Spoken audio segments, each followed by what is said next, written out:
guys, what's up? It's iJevin. How is everybody doing? I am back with more Minecraft Feed the Beast. How you guys doing today? Yes, the island is gone. We may have nuked it. We may haven't. I don't know what happened to it, but it blown up, and I don't like it. Now, actually, I hated that island more than anything.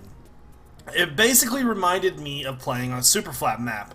And I'm like, heck nah, dog, it ain't going down like that. And that voice crack, you hear that? That was my level of frustration with that thing. So, I was like, you know what? We're going to find ourselves a nice little meadows biome. And we're going to do our thing here. Because doing our thing here would be a lot more fun than doing our thing there. So, we're going to get started. Alright guys, so the first thing I'm going to explain to you is the new power source. The new power source is still the steam boiler, but instead of having a liquid-fueled firebox, we now have a solid-fueled firebox. This means we can use... Ooh, excuse me. We can use coal, charcoal, blaze rods, anything like that, really. The main reason for the switch and the main reason for using coal over blaze rods, liquid-fueled fireboxes, they're a little bit more efficient, but the liquid's a lot harder to obtain. Coal, easy to obtain. So, I went ahead and switched that over, and then you're probably thinking, why not use blaze rods? Well, I can go ahead and show you why we didn't use blaze rods.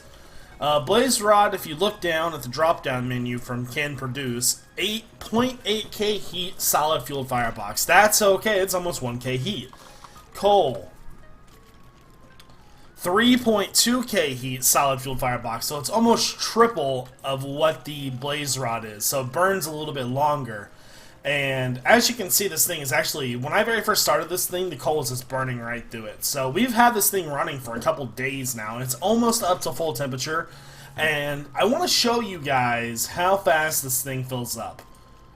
This is while filling another one up as well. So this thing is like, boom, gone. It fills up so fast. This middle one's been full for a while. So we've got 3 MFSUs, and this is going to be our power room.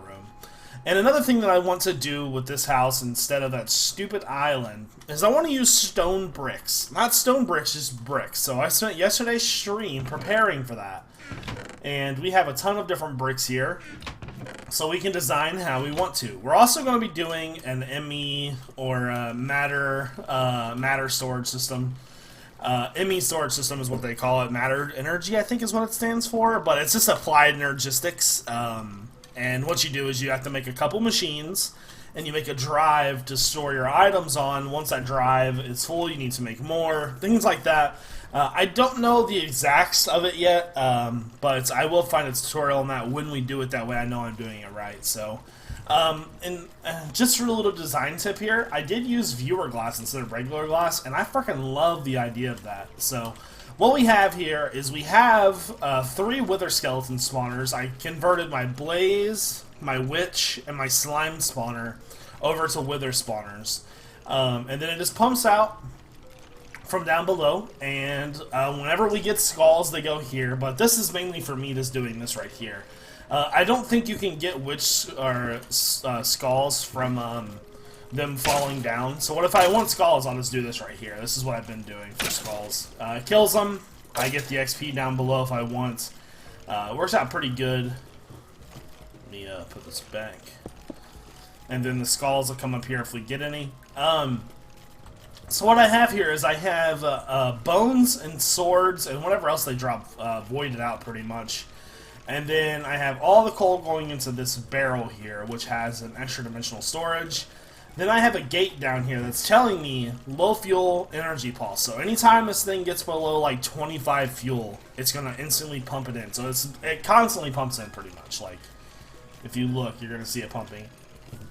But, so the only thing that has more heat than coal is coal coke.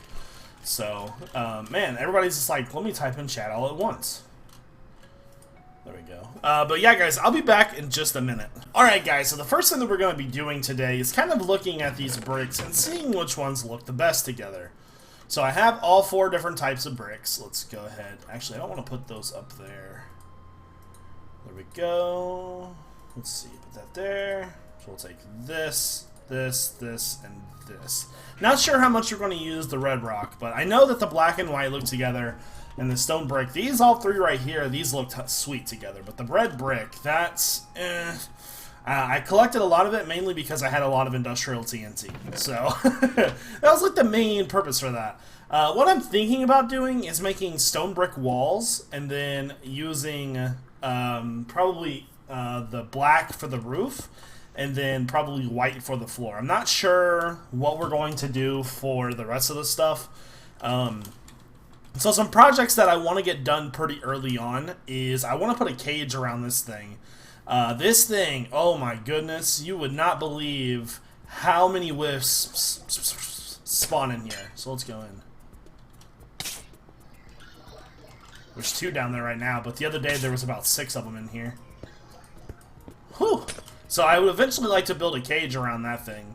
I do want to still do bees and all that good stuff, and I'm just trying to decide on how I wanted to do my house this episode, or the rest of this series. And I was thinking, I was like, well, if we do bees, the top of the house has to be open. I don't mind the top of the house being open. There isn't really many monsters that can get inside your house.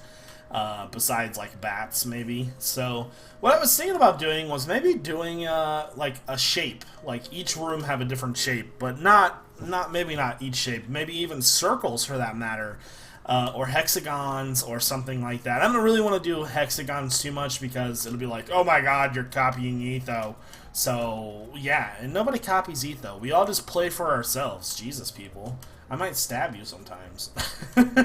Speaking of, I'm pretty sad, man. I had a stream clip I wanted to upload because it was freaking hilarious, and I went into the Twilight Forest, but no, I forgot that I was playing Paramore, and it's like copyrighted music. I can't play that crap, so it makes me sad. And yeah, so what I think I'm going to do is I'm going to kind of clear out some of this dirt and this land over here and kind of get ready to start building.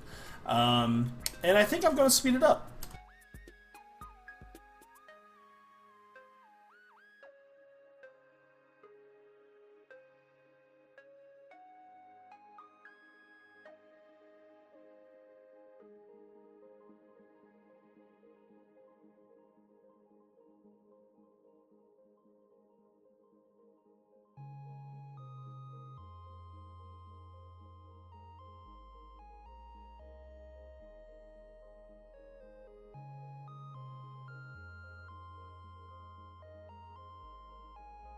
Alright guys, I fail. I fail hard actually. I did the speed up and then didn't change it back, so all the rest of the video that I had recorded was in 5 frames per second with no sound. So it'd be like watching a flip book, and it's like 15 minutes of that. So this is what we ended up building for our base. I'm not sure how far. I know we like clear out some land, and then we went into deciding what kind of base we wanted to do. So we decided to go with circles this time. So what I did is I made a 13 wide circle, and all you have to do to find these charts for circles is to just Google circle chart, Minecraft circle chart. You'll come up with it. It shows you how to make them. We use viewer glass for the walls. It's a little bit stronger than normal glass, and it's 5 high. And then what we're going to do is we're going to put an IDSU in the middle. That way we can charge all of our armor and stuff when we come back. And then we're using these cyan lamps as the lighting. So, not to mention we put a little pattern in. Everything here is looking nice, and I really like it, but I just failed hard. That's all I did. And then we put a little rim around the top here, but we still need to figure out what to do because we don't want monsters spawning up here. If you do an F7, you can see that this is all spawn area. So, yeah, it sucks, and I'm sorry, guys. So I hope you guys have a wonderful night, and this is iJevin. Peace out.